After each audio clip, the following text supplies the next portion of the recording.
episode number 18 of the Sports Consiglieres Podcast.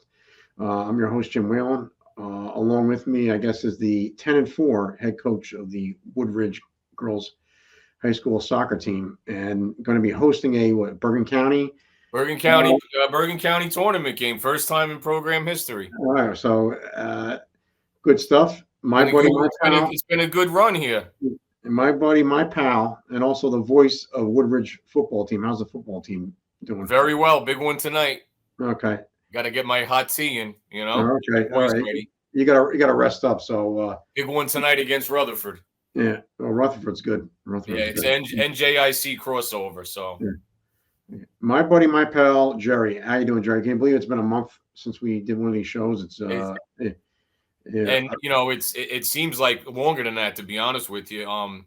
And we have we have a lot to cover. A lot really transpired. I think the last time we were on, right, it was severe doom and gloom for the Giants. Yep. And things have changed these last few games with the big win in a very difficult place to play, out in Seattle. So this week, Giants 8:20 kickoff against the Bengals Sunday night. Yeah, I'll be there. I'll be there. So that's good. Hey, listen, Tom Coughlin bobblehead night. Okay, so I got to get there early. So there you go. Make sure you get your bobblehead. So let's rewind a couple episodes. We had Perry Williams. What was your recap of him? Perry Williams, could have been somebody who could have been on that 100 team. Depending on where to go. I think he was I think it was a little bit longer, but he played 10 years for the Giants. 2 Super Bowl rings. What was your takeaway from Perry Williams? Well, the interview I absolutely loved. I mean, Perry did a great job. It was great of him to come on. And again, like you said, he could be on that list. I mean, he had a great career, 2 Super Bowls. It was really, really cool. The thing for me, like when we've talked about this is, at our age, all those guys, from the 86 team, really have a special place in our hearts. So it was really nice to talk to him. Nice to, dip into his college career and talk about what he's currently doing, at Long Island University. So, I enjoyed that, a lot of good stories, talking about that, legendary Giant defense and, really, really good. And then, as you know, we went from him to Billy Yard. Yeah, and it's just Perry. I think he dropped a book this week. I think he dropped a child's book this week. So I follow him on social media. Oh, okay. Just check that out. It's on my X page at Whalone. So then you move on to Billy Yard. I mean, he was comical. Definitely hilarious. Definitely, you could see a generational. You could just imagine. And I like the story about the suburbanites. You brought that up with yep. Billy Yard. Also the William Refrigerator Perry story. I heard that, but I guess he confirmed it. So yep. But he definitely was. What was your takeaway with Bill Orr? I thought he was, again, very, like Perry, very engaging. I thought, he must have been a real character, in the locker room back in the day. Yeah. And again, he came in, at a time where the Giants were down. So his career is a little bit different because he was there a little earlier than Perry Williams. He was there for the, rookie year for the Ray Perkins resurgence, getting the Giants to the playoffs in 81. Yeah. And I love how he was, I found him to be brutally honest. Yeah, exactly. He's just a brutally honest, straightforward guy. He was an offensive lineman, Jersey guy, and great to talk to. And again, another guy, still trying to make the game better. He's involved with the, trying to make the quote unquote, football helmet safer. Yep. So again, it was two enjoyable interviews, from a legendary time in New York Giant football. And, as we both know, I mean, all your hard work, you're trying to, keep that going in the next few weeks by trying to get, additional guests. But I thought both of them, were excellent. Really 2 good shows, 2 of my favorite shows. Yeah, absolutely. And the last one, we had was Keith O'Brien. Obviously, I didn't know I should have played the lottery, but he wrote the book, Charlie Hustle, about Pete Rose, and then lo and behold, Pete Russell passed away on September 30th. Very detail-oriented book. He was a very detail-oriented person. And what was your take take on that interview, and then what his guy. Keith was one of these guys. I mean, we could have probably did 5 hours with him easily. Yeah. Like you said, what I like about the book, and what I like the way he presented, he's just giving you a factual insight, which I think sometimes, as we know, like, let's call it what it is, people sell books. They have to spin it, if you will, or direct it into a certain area. I mean, there was really no opinion based in a lot of what he said. He presented facts. I mean, there was a lot of things that I didn't really I probably overlooked back then, was a little younger. I mean, about the pre-meetings, with the commissioner and the church. There was a lot of things there that transpired, before, Pete got hammered with his penalty. And then, ironically and sadly, it seemed like we had Keith on, had a great show about Pete Rose, and then sadly it seemed like he passed away almost the next day. And truly an iconic player.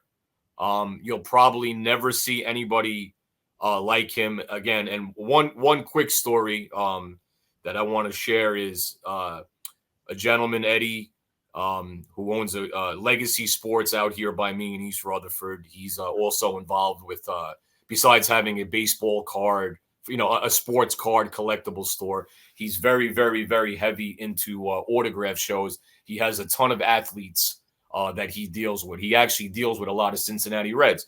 Long story short, I'll never forget, a while back, we were just talking. He actually hooked me up, get me a nice spot in the Nestor Cortez line when Nestor Cortez did his first autograph signing. But anyway, back to Pete Rose. I'll never forget this. Eddie goes, Pete Rose is one guy that all retired athletes should look to on, if you're a personable guy, if you really like talking to fans, that you could really do a lot in the autograph industry. And I'll never forget the quote. He goes, Pete Rose will be signing, he goes, until the day he dies. And ironically, the day Pete Rose died, the day before, he was at a huge Cincinnati Red autograph signing. So I just found that, I found that ironic.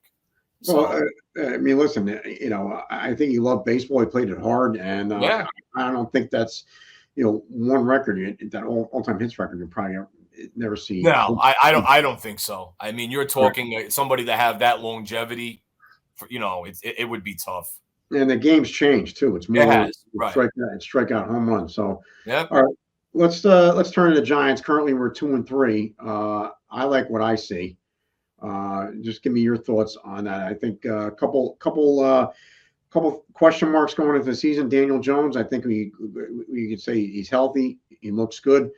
Malik Neighbors is off the chart good. Obviously, we just got the news that he wasn't playing on Sunday against Cincinnati. Correct. So that would be two games in a row that he won't have Neighbors. But listen, it's almost funny, right? If you look at a team like the Giants, and a lot of people are like, well, you really have to look at NFL football now in the first 2 to 3 weeks a little differently, because of the preseason being different and the preseason being cut. And I guess if you want to be an eternal optimist, you can make that case about the Giants. The week 1 loss, I don't think looks that bad, in the sense that Minnesota is absolutely rolling. So that wasn't the case week 1. Week 1, we really didn't know who the Vikings were. Well, we saw Sam Darnold. I mean, you could say they didn't get a chance, but I mean, they're 5-0 right now. Nobody thought rolling, right? And the Giants always seem to have. They're a team that always seem to have Minnesota's number. Correct. They always correct. And again, a lot of people, they had that as a W, preseason, but nobody really knew. If you laid money down that the Vikings were going to be 5-0 right now, you were a very rich person. But getting back to the Giants, again, the offensive line is playing very, very well. Tracy last week, looked like, Rodney Hampton and, OJ Anderson, with speed. A big question mark about him, as we all know, ex-wide receiver. He can, and this was his knock on him, if you will. can he run in between the tackles? And boy, did he do that. And now, you get Singletary back. Now you have a nice 1-2 punch. If they're able to continue to, a solid running game, it makes Jones better. They go play action a lot. But Daniel Jones looks very, very comfortable. And again, you talk about the amount of attempts that he has this year, how many times he was sacked. He actually, the numbers are really, eye-opening what he had last year and how many times he was on his back. And again, he's making good decisions. They don't have neighbors. They go into Seattle. Darius Slayton, who I absolutely love, 5 out of the last 6 years, leading receiver, always around that 750 to 800 yard mark, played a tremendous game. And they actually threw the ball to a tight end. And one thing about Joe Shane, his draft of last year looked really good, last week with, Tracy and, Theo Johnson, at tight end. I mean, he had 5 catches. I mean, again, the Giants have a resurgence. Big game Sunday night. They could get to 500. Cincinnati is probably the best 1-4 team, on paper, probably of all time. I mean, they scare you because they're 1-4, and I think they're top 5 in points scored in the NFL. So again, now we flip the other side of the ball. That Giant pass rush has been ferocious. No Thibodeau for this week. Ojulari steps in. Aziz had a big few years. Hit the knock on Aziz was he couldn't be healthy. Now he's healthy. Now is his opportunity. Lawrence is playing on a different level. And, I think Burns, and let's call it what it is. The Shane Bowen defense is a lot different than the Wink Martindale style, right? And I think the players look very, very comfortable now, including the secondary. So, again, it's a big test. Sunday Night Football, Jones doesn't really fare well in prime time.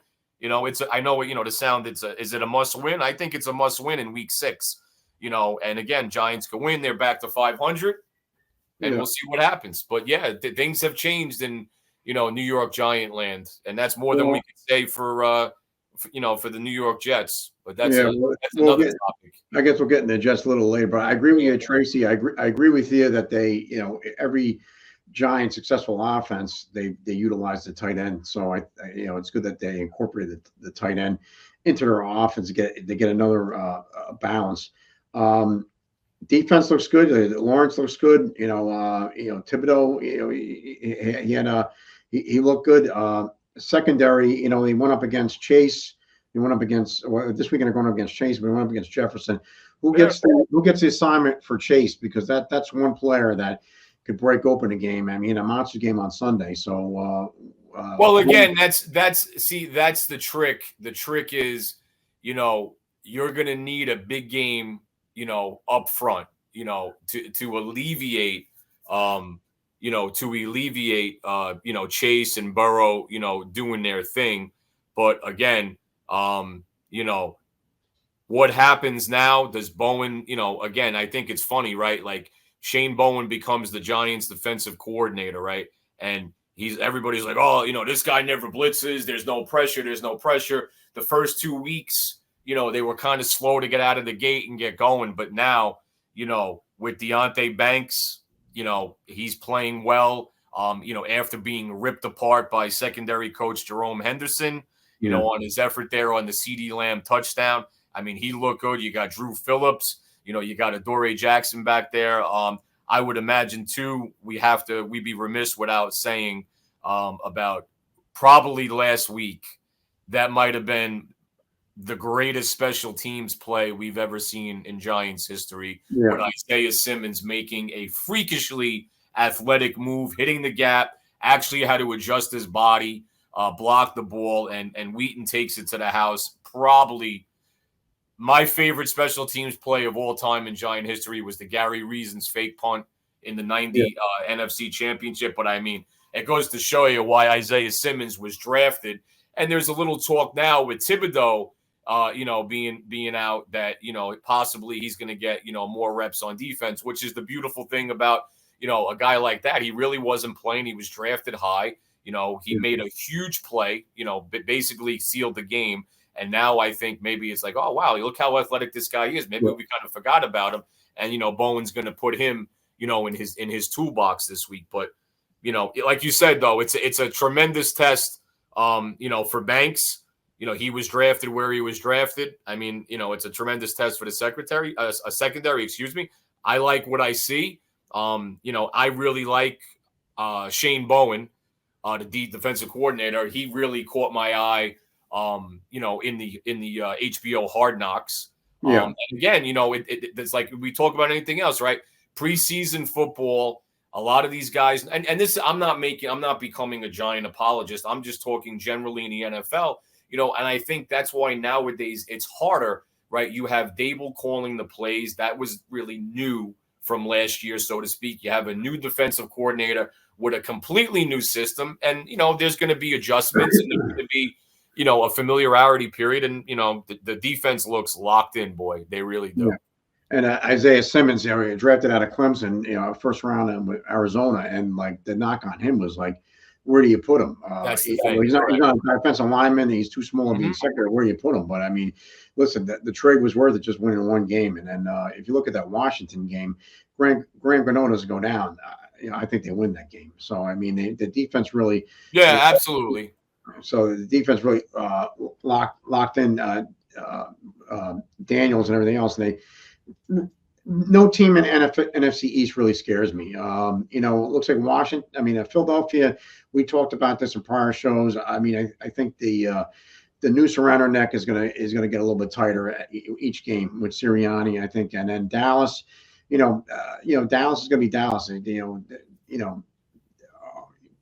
Some days Dak looks good, other days he doesn't. I mean, they have some injuries, to deal with too. And then Washington, Jane Daniels does look good, but first year coach, we'll see how they go. A rookie quarterback. So I mean, is the clock going to strike 12 in Cinderella in Washington with Dan Quinn? Dan Quinn, another Jersey guy, played at Morristown High School. So. It was with Seattle, Legion of Boom. So, also with the Cowboys, and he has a great familiarity, obviously, with the NFC East. But the thing I'll say about this is, Washington won a few games, but they don't scare you. The Giants should have won that game. Putting all that aside, you got to give it to Dan Quinn. Goes in. I mean, the culture there was bad. He brought in Kingsbury. Obviously very attractable to work with a rookie quarterback. Daniels, he's played well. Washington has played well. I mean, do they scare you? No, but they're playing well. They're not the old Redskin, doormat, if you will. Like you said, Dallas doesn't scare you. Dak is kind of a week to week thing.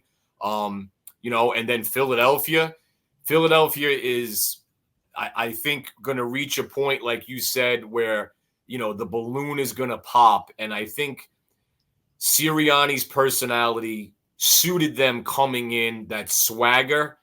I just think that there's so much, internal stuff that is really brewing. And eventually, what do they say, right? The door's going to blow off that. And, I think it's going to be ugly. It's going to be ugly for them. But, that's what makes the NFL great. We just talked about the NFC East, that pretty much any team, is still in a position to win the division, which is what the league wants. Yep, exactly. What were your biggest surprises? We talked about Minnesota. What do you think are your biggest surprises so far early in the season for the NFL? Minnesota has to be one. Sam Darnold is obviously a very big story.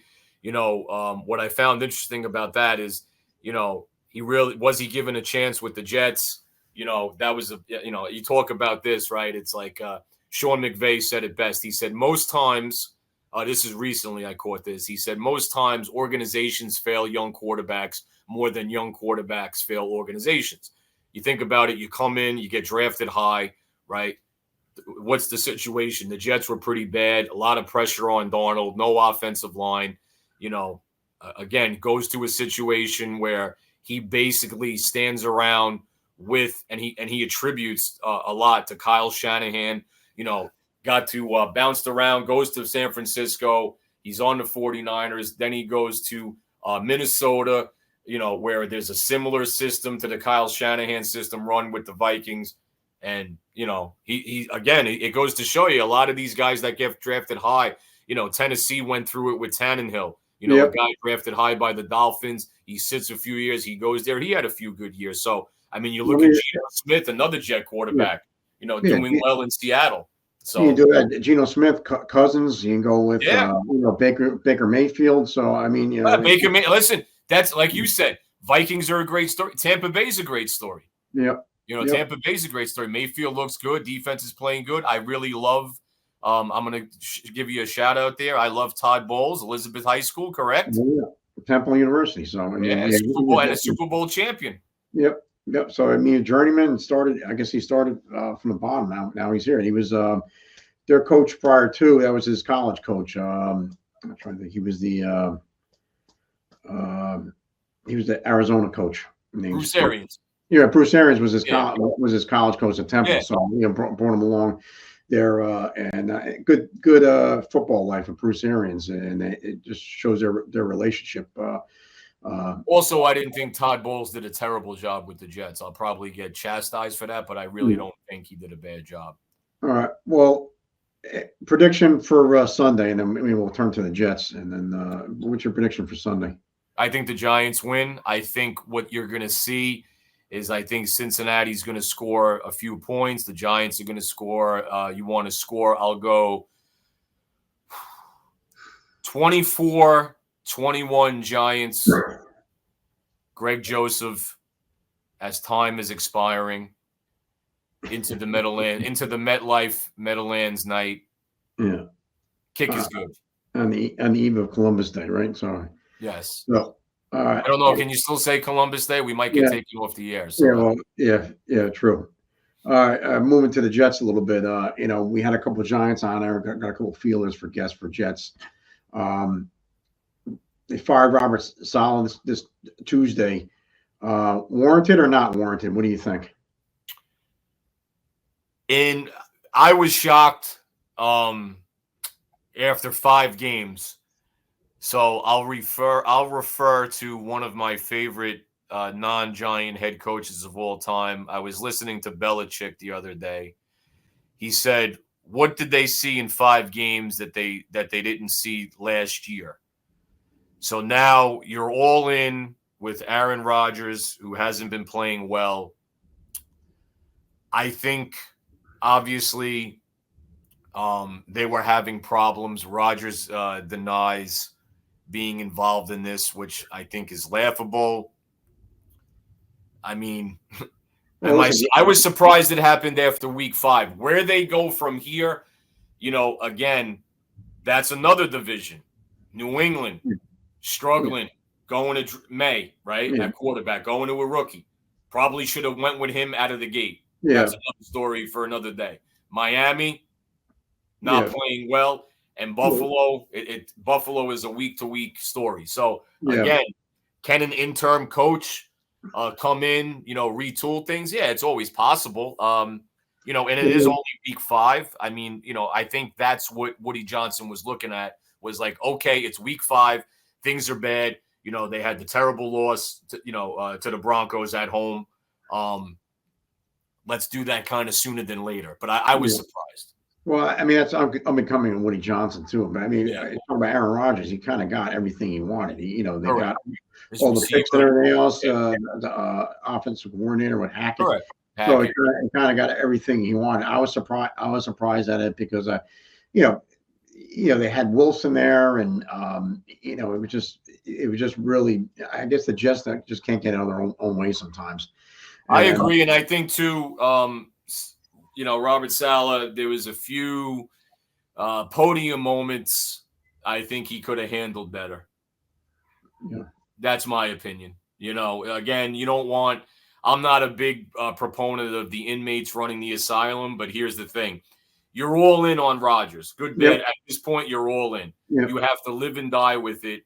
I guess ego's getting away, but the one time Saleh's criticizing – he threw Rodgers a softball, criticizing, the way that he does cadence and everything and all the calls at the line. That's Aaron Rodgers nobody does it better than him. Then they ask Rodgers, and Rodgers throws it in his face, makes him look foolish. Hey, we only had one false start penalty. I don't think that's a problem. So, I think as the head coach, listen, you went to the guy's house to recruit him.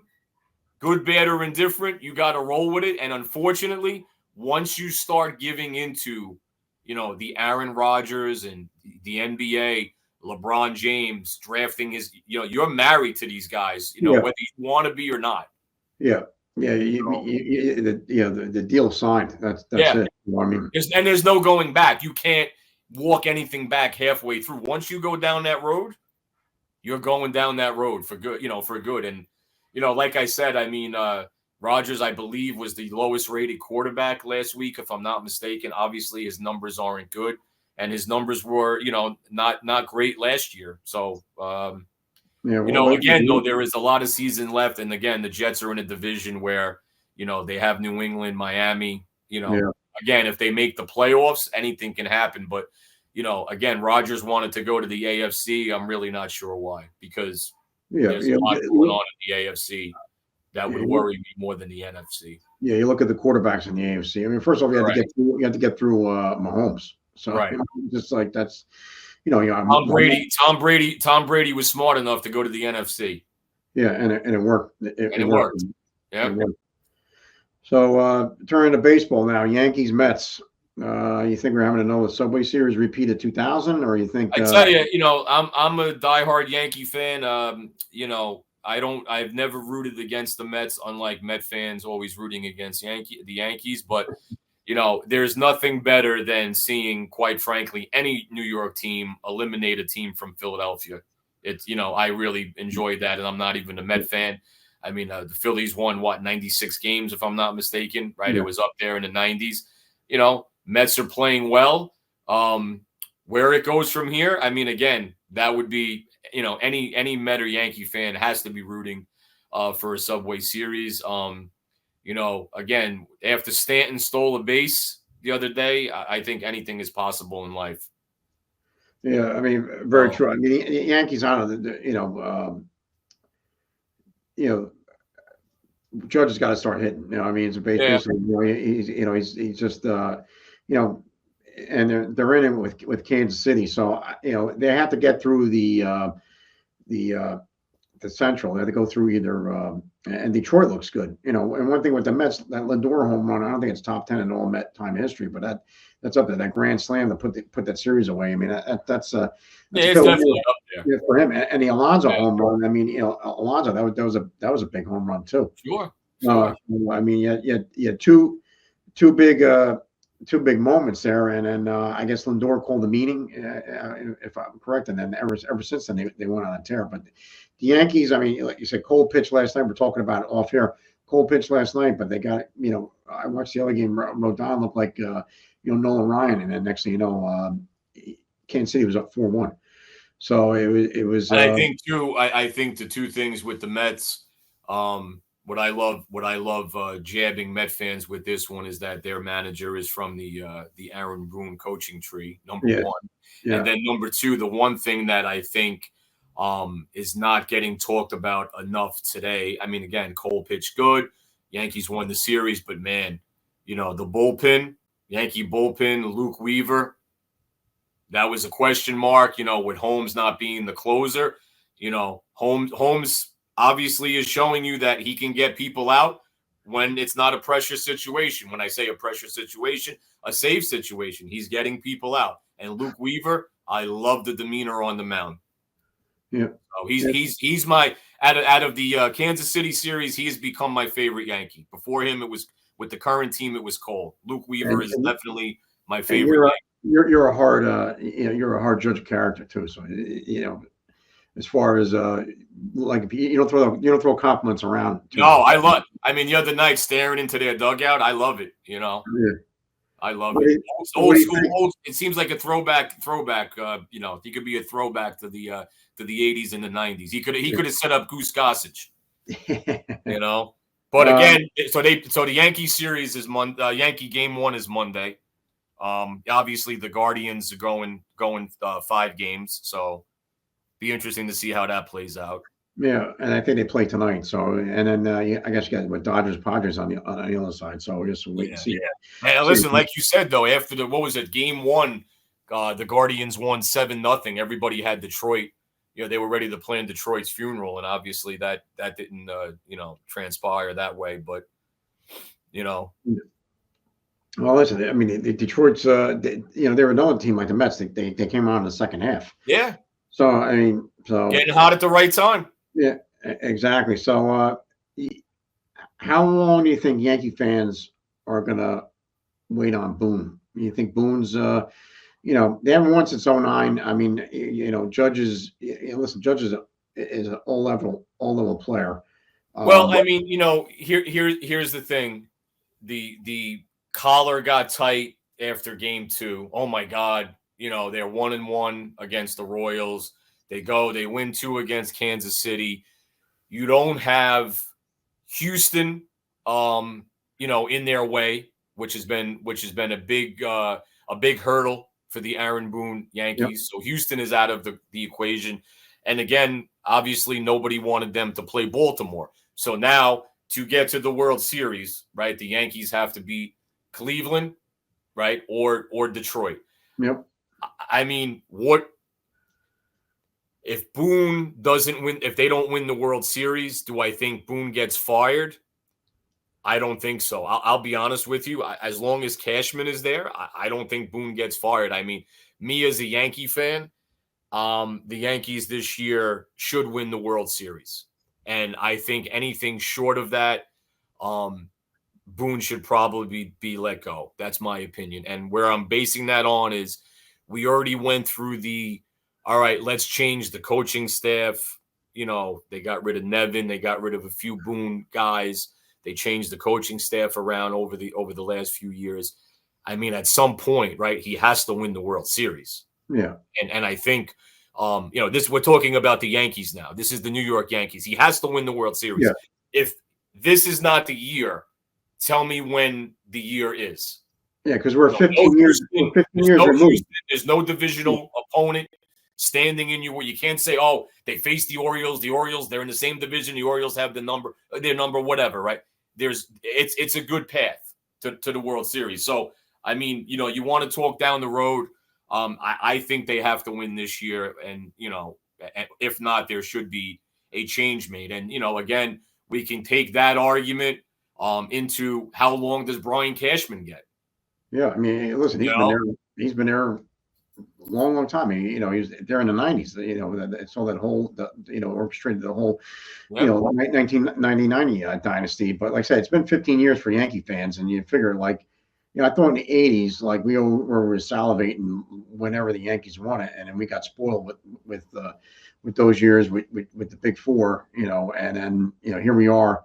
They have the biggest payroll in baseball. They have the marquee names in baseball. They just have to deliver now. So I don't know. But where do you go with Boone? I mean, I think Boone is somebody's got to be the fall guy. So absolutely, wait and see. But the Mets are a nice story.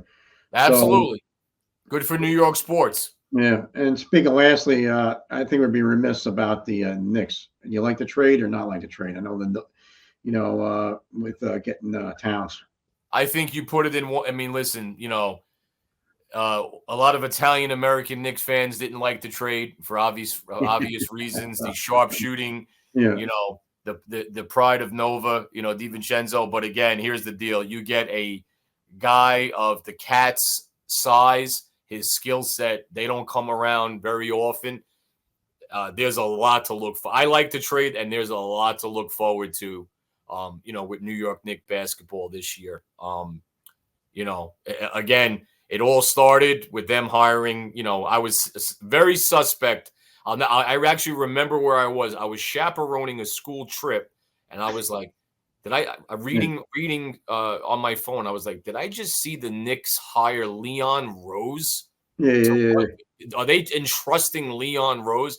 He brought in Thibodeau, and, like they say, the rest is history. I mean, again, a lot of people didn't want, DiVincenzo to go, but the bottom and, Randall, I always said this about Randall, right?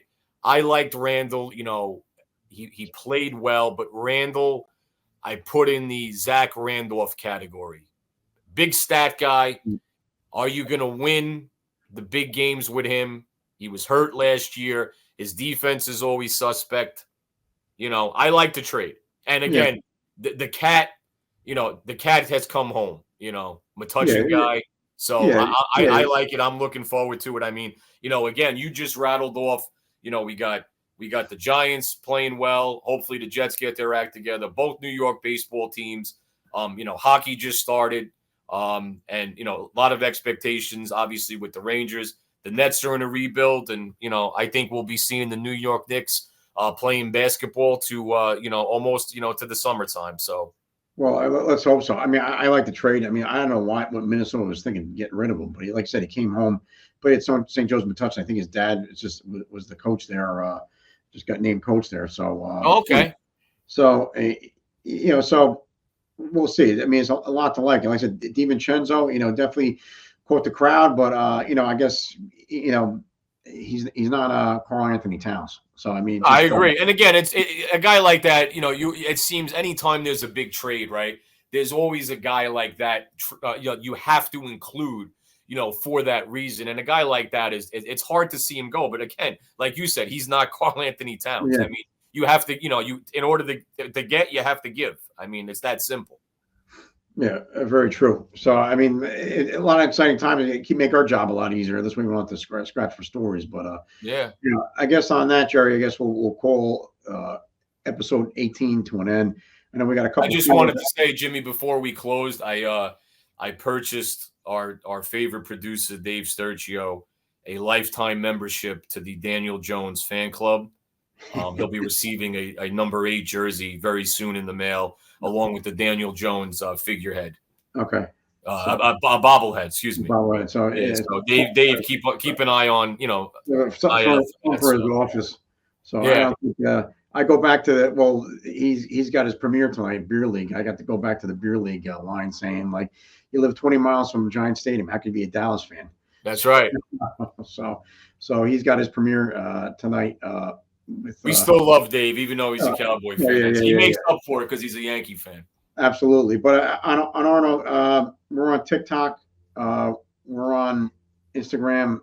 Follow me on X at Whalebones. We also, I started a Patreon account. So it's a subscription service. You want to see a repeat guest, you want to ask any questions for Jerry and I, you can just go to Patreon and look for Sports Consiglieres. It's a membership. I think I signed up for $3 a month.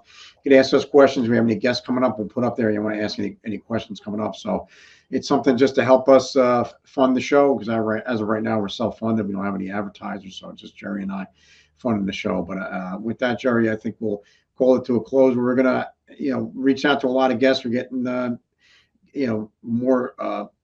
more interesting stories coming through, more interviews coming through. So feel free to contact us through that Patreon app if you have any suggestions, ideas, or if you want a shout out. I know we've been shouting out one of our viewers on all, but that's free. But we love that guy. So love is a strong word, as they say. So Patty Monahan. Yeah, that's right. Number one fan. I'm your number one fan. So all right, Jerry. We'll talk, and then we'll hopefully see everybody next week. And enjoy the games, enjoy the playoff run, and enjoy this time. So this is episode 18, Sports Consiglieres. Thanks for Dave Sturcio to producing this episode at Sports Chop Media. So contact him if you're interested in anything, shows. He does filming, anything else, any questions. He's very accessible. Help the show out, help me out with this show, and help Jerry and I a lot. With that, we'll call it. But Jerry, I'll call you. Good luck in the Bergen County. Thank you, Jimmy. We'll talk soon, buddy. Great stuff as always. Take care. Good luck tonight. Rest your voice. All right. That's it.